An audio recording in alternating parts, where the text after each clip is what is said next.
Assalamualaikum warahmatullahi wabarakatuh. Bagaimana kabar kalian hari ini anak-anak? Mudah-mudahan tetap sehat, tetap semangat dalam mengikuti pembelajaran daring. Pada pertemuan pagi hari ini kita membahas tentang lebih dekat dengan Allah Subhanahu wa taala melalui ibadah salat sunnah. Merupakan kelanjutan dari materi minggu lalu, yaitu tentang sholat sunnah. Yang minggu lalu adalah sholat sunnah yang dikerjakan secara berjamaah. Untuk hari ini sholat sunnah yang dikerjakan secara sendiri atau munfarid.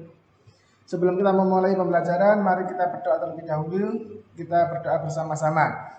A'udzu billahi minasyaitonir rajim. Bismillahirrahmanirrahim. Raditu billahi rabba wa bil islami dina wa bi Muhammadin nabiyyan wa rasula. Rabbi zidni ilma warzuqni fahma. Rabbi ishrah li sadri wa yassir li amri wahlul 'uqdatam min lisani yafqahu qawli. Amin ya rabbal alamin. Kompetensi dasar pada pembelajaran kali ini adalah 3.9, yaitu memahami tata cara sholat sunnah berjamaah dan munfarid. Kemudian KD 4.9 yaitu mempraktikkan sholat sunnah berjamaah dan munfarid. Tujuan pembelajaran yaitu yang pertama, peserta didik mampu menjelaskan macam-macam sholat sunnah munfarid dengan benar. Yang kedua, peserta didik mampu mempraktikkan sholat sunnah munfarid sesuai dengan ketentuan syara. Lantas apa saja sholat sunnah yang dikerjakan secara munfarid itu? Yang pertama adalah sholat rawatib, yang kedua sholat tahiyatul masjid, yang ketiga sholat istikharah. Itu yang akan kita pelajari pada pertemuan kali ini. Yang pertama adalah tentang sholat rawatib. Apa pengertiannya? Arti dari sholat rawatib yaitu sholat yang dikerjakan ketika mengiringi atau menyertai sholat fardu atau menyertai sholat wajib yang 5 waktu itu. Sholat sunnah rawatib dibagi menjadi dua. Yang pertama adalah sholat sunnah rawatib qobliyah. Qobliyah artinya adalah sebelum, yaitu sholat sunnah yang dikerjakan sebelum sholat wajib. Dan yang kedua adalah sholat rawatib sunnah ba'diyah atau setelah. Yang dimaksud adalah dikerjakan setelah sholat wajib. Jadi sholat sunnah rawatib ada dua, qobliyah dan ba'diyah. Qobliyah artinya sebelum sholat fardu, kalau ba'diyah setelah sholat fardu. Kemudian pelaksanaan sholat rawatib itu ada dua. Yang pertama adalah sholat sunnah rawatib mu'akad. Mu'akad itu maksudnya adalah sholat sunnah yang sangat dianjurkan pelaksanaannya. Jadi sunnah yang sangat dianjurkan. Jadi yang pertama adalah 2 rakaat sebelum sholat subuh, 2 rakaat sebelum sholat zuhur, 2 rakaat sesudah sholat zuhur, 2 rakaat sesudah sholat maghrib, 2 rakaat sesudah sholat isya, dan 2 rakaat sesudah sholat Jumat. Kemudian sholat sunnah rawatib ghairu mu'akkad, yaitu sholat sunnah yang kurang ditekankan pelaksanaannya. 4 rakaat sebelum zuhur, 4 rakaat sesudah zuhur, 4 rakaat sebelum asar, 2 rakaat sebelum maghrib, 2 rakaat sebelum sholat isya. Maka jika ditotal jumlah rawatib dalam satu hari, bisa dilihat di layar slide, sehingga totalnya yaitu setiap harinya adalah 20 rakaat. Maka jika dikerjakan sebelum zuhur itu adalah 4 rakaat, maka menjadi 24. Ditambah 17 rakaat ini adalah sholat wajibnya. Sehingga di total dalam satu hari kalian melaksanakan sholat wajib 5 waktu dan sholat rawatib totalnya adalah 37 rakaat dalam satu hari. Lantas bagaimana cara pelaksanaan sholat rawatib itu? Bacaan dan gerakan sholat sunnah rawatib sama dengan gerakan sholat wajib. Yang membedakan adalah niatnya. Jadi caranya sama, mulai iftitah, kemudian bacaan Al-Fatihah, surat-surat pendek, rukuknya sama, sujudnya sama, bacaannya juga sama dengan sholat wajib, tetapi yang membedakan adalah niatnya. Bagaimana niat sholat rawatib? Jika dilaksanakan sebelum sholat fardu atau qobliyah, maka seperti ini niatnya.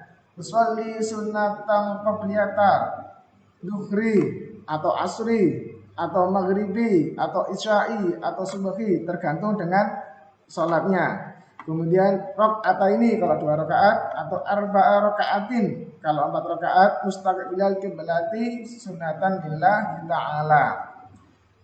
Kalau ba'diyah atau sesudah salat fardu usolli sunatan ba'diyata duhri atau ba'diyatal maghribi ba'diyatal isya'i ini atau arba'a rakaatin.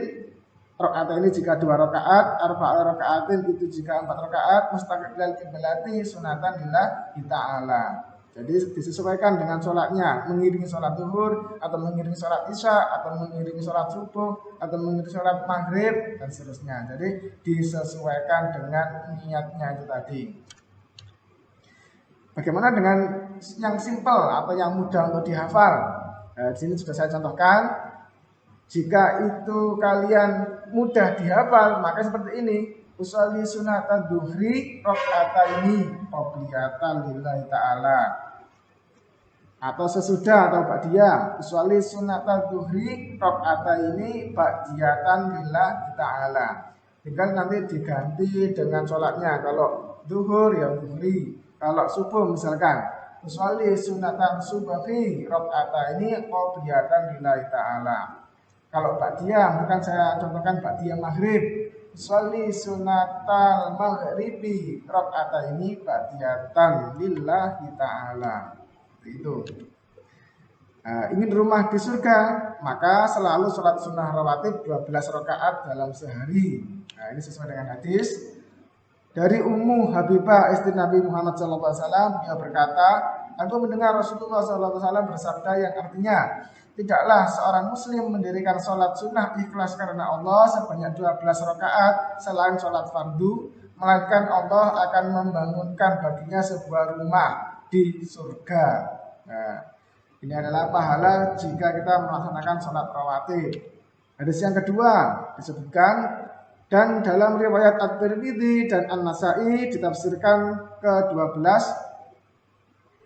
rakaat tersebut beliau bersabda, barang siapa menjaga dan mengerjakan sholat sunnah 12 rakaat, maka Allah akan membangunkan rumah untuknya di surga, yaitu 4 rakaat sebelum zuhur, 2 rakaat setelah zuhur, 2 rakaat setelah maghrib, 2 rakaat setelah isya, dan 2 rakaat sebelum subuh. Nah, ini adalah yang kita laksanakan jika kita ingin dibangunkan rumah di surganya Allah Subhanahu wa Ta'ala. Bagaimana cara praktek sholat sunnah rawatib? Tidak perlu didahului adzan dan iqamat, tidak dilaksanakan secara berjamaah, berarti dikerjakan secara sendiri-sendiri atau munfarid. Bacaannya tidak dinyaringkan, tidak dibaca keras. Kemudian setiap 2 rakaat 1 salam. Jika Anda melaksanakan sholat sunnah lebih dari 2 rakaat, maka 2 rakaat dulu kemudian salam, berdiri lagi 2 rakaat kemudian salam. Yang kelima, diutamakan pada rakaat pertama membaca surat Al-Kafirun dan pada rakaat kedua membaca surat Al-Ikhlas. Jika tidak mengapa, ini adalah yang diutamakan saja yang kelima ini. Jadi kesimpulannya, rawatib itu dibagi 2, mu'akadah dan ghairu mu'akadah. Yang mu'akadah itu sangat dianjurkan, yaitu 2 rakaat sebelum subuh, 2 rakaat sebelum zuhur, 2 rakaat sesudah zuhur, 2 rakaat sesudah maghrib, 2 rakaat sesudah isya.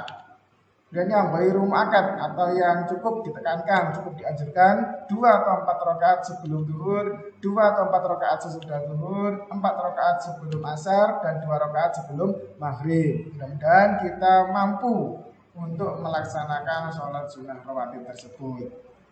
Kemudian ada 2 rakaat sebelum isya juga, ini termasuk yang ghairu mu'akkad.